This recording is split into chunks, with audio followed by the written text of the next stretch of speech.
Steve Jobs နှင့် Digital တော်လှန်ရေး The Architect of the Digital Age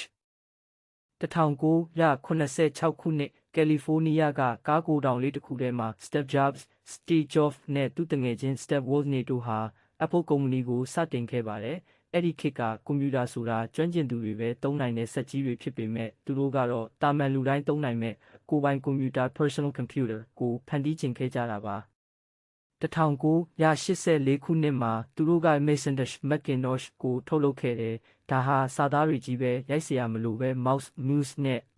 icons လေးတွေကိုနှိပ်ပြီးသုံးနိုင်တဲ့ကမ္ဘာပထမဆုံးသောလူသုံးကုန်ကွန်ပျူတာတော်လှန်ရေးကြီးပါပဲ။ Jobs ဟာအသေးစိတ်ကိုအရန်ကယူဆိုင်သူပါသူကဒီဇိုင်းဆိုတာဘလို့ပုံစံရှိတယ်လဲဆိုတာတင်မဟုတ်ပဲဘလို့အလုပ်လုပ်တယ်လဲဆိုတာပါပဲလို့ယုံကြည်ခဲ့တယ်။သူဟာကွန်ပျူတာတွေကိုအမှုပညာပစ္စည်းတစ်ခုလိုလှပနေစေချင်တယ်လို့အသုံးပြုရတာလဲအလွန်ရိုးရှင်းနေစေချင်ပါတယ်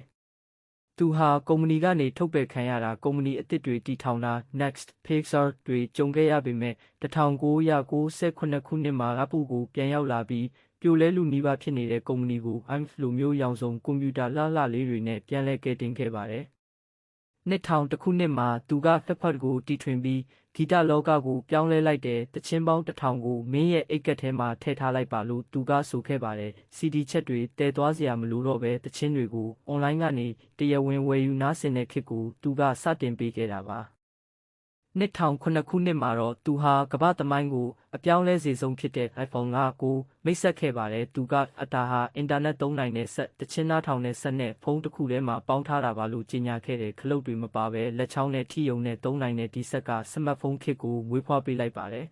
။ Steve Jobs ဟာ2011ခုနှစ်မှာကင်ဆာရောဂါနဲ့ကွယ်လွန်သွားခဲ့ပေမဲ့သူချန်ထားရခဲ့တဲ့ Apple ကုမ္ပဏီဟာကမ္ဘာတန်ဖိုးအရှိဆုံးကုမ္ပဏီဖြစ်လာခဲ့ပါတယ်။သူဟာစကြဝဠာကြီးထဲမှာမှတ်တိုင်တစ်ခုစိုက်ထူခြင်းနဲ့ဆိုတဲ့အတိုင်းဒီနေ့ခေတ်လူသားတွေရဲ့လူနေမှုစနစ်ကိုထာဝရပြောင်းလဲပေးခဲ့တဲ့ဉာဏ်ကြီးရှင်ကြီးပဲဖြစ်ပါတော့တယ်